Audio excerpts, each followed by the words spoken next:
அஸ்ஸலாமு அலைக்கும் வரஹ்மத்துல்லாஹி வபரகாத்துஹு. கண்ணியத்துக்குரியவர்களே, அல்லாஹுடைய தூதர் ஸல்லல்லாஹு அலைஹி வஸல்லம் மக்காவிலிருந்து மதீனாவிற்கு வந்த பொழுது யூதர்கள் முஹர்ரம் மாதத்துடைய 10வது நாள் நோன்பு வைத்திருந்தார்கள். அல்லாஹுடைய தூதர் ஸல்லல்லாஹு அலைஹி வஸல்லம் யூதர்கள் முஹர்ரம் மாதத்துடைய 10வது நாள் நோன்பு வைப்பதன் காரணம் என்ன என்று கேட்டார்கள். அதற்கு யூதர்கள் பதில் சொன்னார்கள், இந்த நாளில்தான் நபி மூசா அலைஹிஸ்ஸலாம் அல்லாஹ்வின் உதவியால் அவர்களும் அவர்களுடைய சமூகமும் ஃபிரௌனிடமிருந்து காப்பாற்றப்பட்டு ஃபிரௌன் கடலில் மூழ்கடிக்கப்பட்ட நாள். மூசா அலைஹிஸ்ஸலாம் அல்லாஹ்விற்கு இந்த வெற்றிக்கு நன்றி செலுத்துவதற்காக முஹர்ரம் மாதத்துடைய இந்த 10வது நாளில் நோன்பு வைத்தார்கள்.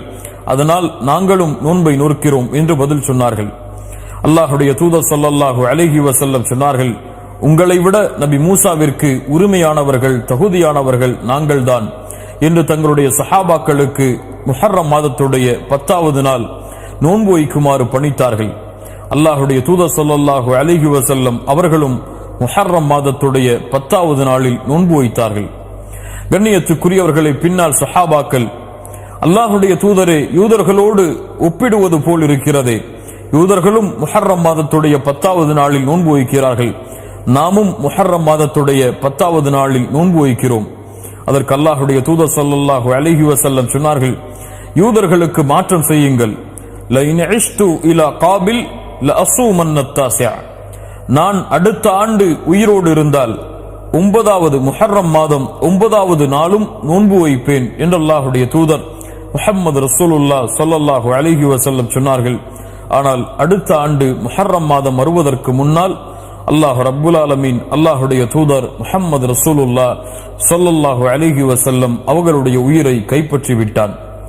கண்ணியத்துக்குரியவர்களே, அதனால் இந்த முஹர்ரம் மாதத்துடைய சுன்னா என்னவென்றால், முஹர்ரம் மாதத்துடைய 9வது நாளும் 10வது நாளும் அல்லாஹுடைய முகத்தை நாடி நோன்பு வைப்பது சுன்னாவாகும். அல்லாஹுடைய தூதர் ஸல்லல்லாஹு அலைஹி வஸல்லம் அடுத்த ஆண்டு நான் உயிரோடு இருந்தால் 9வது நாள் முஹர்ரம் மாதத்துடைய 9வது நாள் நோன்பு வைப்பேன் என்று தன்னுடைய ஆசையை வெளிப்படுத்தினார்கள். 10வது நாள் அல்லாஹுடைய தூதர் நோன்பு வைத்தார்கள். அந்த நாளைத்தான் யௌமு ஆஷுரா என்று அழைக்கின்றோம். அல் ஆஷுரா என்றால் அஷ்ரா, 10வது எண்ணிக்கையை குறிக்கக்கூடிய சொல். அல் ஆஷுரா 10வது நாள், முஹர்ரம் மாதத்துடைய 10வது நாளை குறிக்கக்கூடிய சொல் அது. அல்லாஹுடைய தூதர் ஸல்லல்லாஹு அலைஹி வஸல்லம் ரமதான் மாதம் கடமையாவதற்கு முன்னால் இந்த முஹர்ரம் மாதம் 10வது நாள் நோன்பு வைப்பதை கடமையாக்கி இருந்தார்கள். பின்னால் ரமதானுடைய நோன்பு கடமையாக்கப்பட்டதற்கு பிறகு அல்லாஹுடைய தூதர் ஸல்லல்லாஹு அலைஹி வஸல்லம் விரும்பினால் இந்த ஆஷராவுடைய நோன்பை நீங்கள் பிடியுங்கள், விரும்பவில்லை என்றால் விட்டுவிடுங்கள் என்று அல்லாஹுடைய தூதர் ஸல்லல்லாஹு அலைஹி வஸல்லம் கடமையை விளக்கி சுன்னாவுடைய தரத்தில் இதை கொண்டு வந்தார்கள். அல்லாஹுடைய தூதர் ஸல்லல்லாஹு அலைஹி வஸல்லம் சொன்னார்கள், யார் ஒருவர் முஹர்ரம் மாதத்துடைய இந்த 10வது நாள் நோன்பு வைக்கிறாரோ அவருடைய முன்னால் இருக்கக்கூடிய ஒரு வருடத்தின் பாவத்தை அல்லாஹ் ரப்புல் ஆலமீன் மன்னித்து விடுகிறான். அல்லாஹு அக்பர் என்று அல்லாஹுடைய தூதர் முஹம்மது ரசூலுல்லாஹ் ஸல்லல்லாஹு அலைஹி வஸல்லம் சொன்னார்கள்.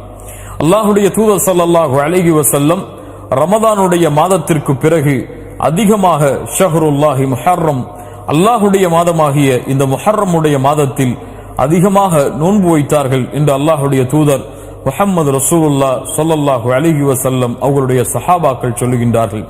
அல்லாஹ்வின் மாதம், அல்லாஹுடைய தூதரால் கண்ணியப்படுத்தப்பட்ட மாதம், மூசா அலைஹிஸ்ஸலாம் ஃபிரௌனிடமிருந்து காப்பாற்றப்பட்டு அல்லாஹ்வின் வெற்றியை அடைந்த இந்த மாதம், அந்த மாதத்தில் அல்லாஹுடைய தூதர் ஸல்லல்லாஹு அலைஹி வஸல்லம் 10வது நாள் நோன்பு வைக்கும்படி ஏவினார்கள். 9வது நாள் அடுத்த ஆண்டு நான் உயிரோடு இருந்தால் நோன்பு வைப்பேன் என்று தன்னுடைய ஆசையை வெளிப்படுத்தினார்கள். கண்ணியத்துக்குரியவர்களே, அல்லாஹுடைய தூதருடைய வழிமுறையின் அடிப்படையில் இந்த ஆஷராவுடைய தினத்தையும் அதற்கு முன்னால் இருக்கக்கூடிய 9வது தினத்தையும் நோன்பில் கழிப்போம். அல்லாஹுடைய தூதர் ஸல்லல்லாஹு அலைஹி வஸல்லம் சொன்னார்கள், மன் ஸாம யௌமன் ஃபீ ஸபீலில்லாஹ், அல்லாஹுடைய பாதையில் ஒரு நாள் நோன்பு வைத்தால் அல்லாஹ் ரப்புல் ஆலமீன் அவருடைய முகத்தை 70 ஆண்டுகள் நரகத்தை விட்டு தூரமாக்குகிறான் என்று. அல்லாஹ் அக்பர். நோன்பிற்கு அவ்வளவு கூலி இருக்கிறது. அதுவும் அல்லாஹ்விடத்திலே உயர்ந்த மாதமாகிய முஹர்ரம் மாதத்தில் செய்யக்கூடிய கூலிகளுக்கு அதிகமான கூலிகள் இருக்கிறது. அதுவும் அல்லாஹுடைய தூதருடைய சுன்னாவை செயல்படுத்தினால் அதைவிட அதிகமான கூலிகளை அல்லாஹ் ரப்புல் ஆலமீன் எமக்கு வைத்திருக்கின்றான். அல்லாஹுடைய தூதருடைய சுன்னாவின் அடிப்படையில் இந்த யௌமுல் ஆஷுரா முஹர்ரம் மாதத்துடைய 10வது நாளும் அதற்கு முன்னால் இருக்கக்கூடிய 9வது நாளும் நோன்பு வைப்பது சுன்னாவாகும். அல்லாஹ் ரப்புல் ஆலமீன் அந்த நோன்பை நோற்று அதனுடைய கூலிகளை அடையக்கூடிய பாக்கியத்தை அல்லாஹ் எமக்கு தருவானாக. அஸ்ஸலாமு அலைக்கும் வரஹ்மத்துல்லாஹி வபரகாத்துஹு.